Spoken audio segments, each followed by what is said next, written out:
পৃথিবীতে কোটি কোটি প্লাস্টিকের বোতল প্রতিদিন ডাস্টবিনে ফেলে দেওয়া হয়, কিন্তু আশ্চর্যের বিষয় হলো পৃথিবীর বড় বড় টেক্সটাইল এবং রিসাইকেলিং ফ্যাক্টরিগুলো এই ফেলে দেওয়া বোতলগুলোকেই মহামূল্যবান পোশাকে পরিণত করছে। সাধারণভাবে আমরা প্লাস্টিক বোতলগুলোকে শুধুমাত্র একবার জল বা কোল্ড ড্রিঙ্কস খেয়েই ফেলে দেওয়ার বস্তু হিসাবে দেখি। এর বাইরে প্লাস্টিকের তেমন কোনো ব্যবহার আমাদের চোখে পড়ে না।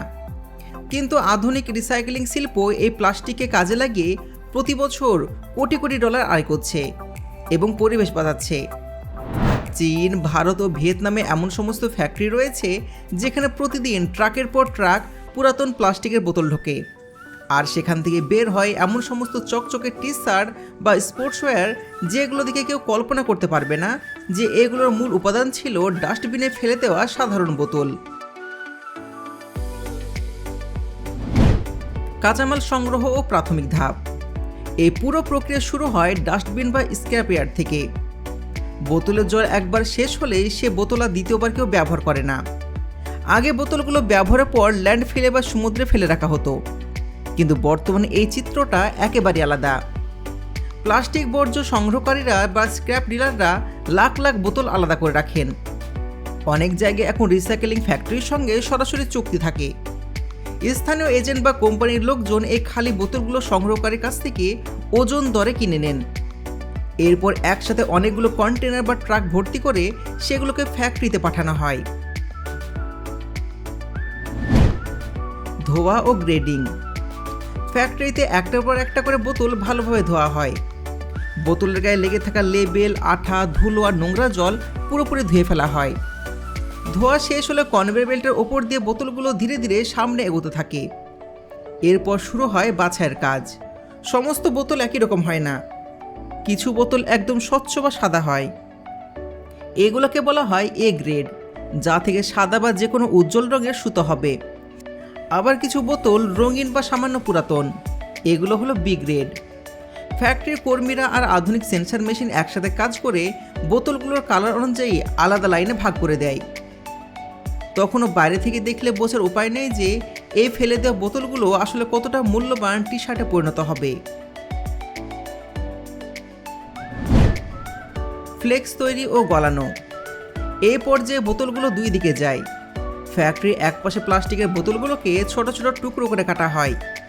এই কাজ সাধারণত ভারী ক্রাশার বা কাটিং মেশিন দিয়ে করা হয়, কারণ প্রতিদিন হাজার হাজার কেজি প্লাস্টিক প্রসেস করতে হয়। কাটার পর এই টুকরোগুলোকে বলা হয় পেট ফ্লক্স। এই ফ্লেক্সগুলোয় পাঠানো হয় মোল্ডিং ইউনিটে। মোল্ডিং ইউনিটে শুরু হয় আসল পরিবর্তন। বড় বড় হিটার মেশিনে এই ফ্লেক্সগুলো ঢোকানো হয় এবং উচ্চ তাপমাত্রায় গলানো হয়। মেশিন ঘুরতে ঘুরতে প্লাস্টিকের টুকরোগুলো গলে একসময় ঘন আঠালো পেস্ট বা তরলে পরিণত হয়। এই পেস্ট সরাসরি ব্যবহার করা হয় না। প্রথমে এটাকে কিছুটা পরিশোধন করা হয় এবং মাইক্রোফিল্টার দিয়ে ছ্যাঁকা হয়, যাতে পেস্ট আরও বিশুদ্ধ হয়, কারণ এই পেস্ট দিয়ে তৈরি হবে বিশেষ সুতো। এরপর এই ঘন প্লাস্টিক পেস্ট ঢুকে যায় এক্সট্রুডার মেশিনে। পেস্টকে বিশেষ ছোট ছোট ছিদ্রযুক্ত ছাঁচের ভিতর দিয়ে উচ্চ চাপ দেওয়া হয়।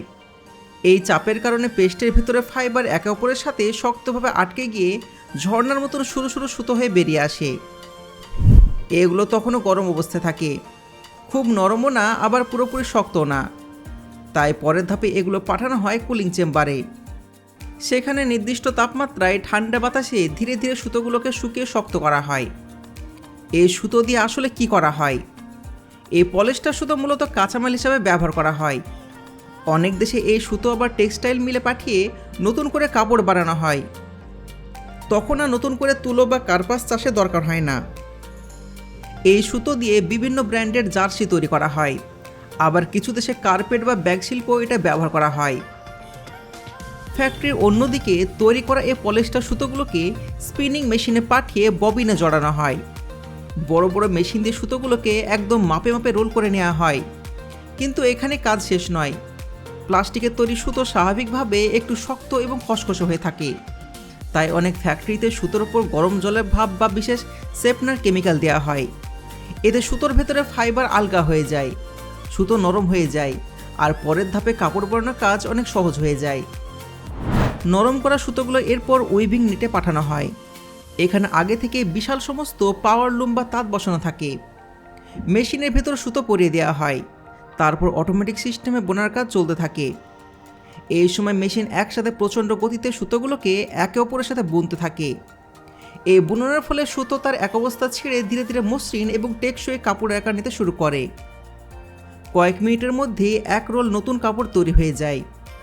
এরপর এই কাপড় কেটে সেলাই মেশিনের মাধ্যমে তৈরি হয় সুন্দর সমস্ত ব্র্যান্ডেড টি শার্ট।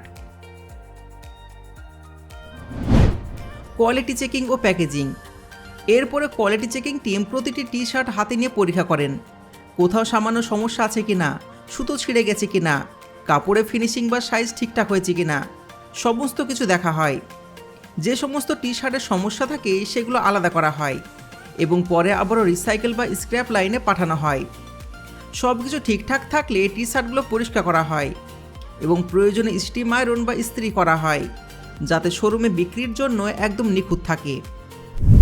এরপরে নির্দিষ্ট সংখ্যায় টি শার্ট গোনা হয়, ব্র্যান্ডের ট্যাগ লাগানো হয়, ভাঁজ করে পলিথিনে মোড়া হয় এবং প্যাকেটজাত করা হয়।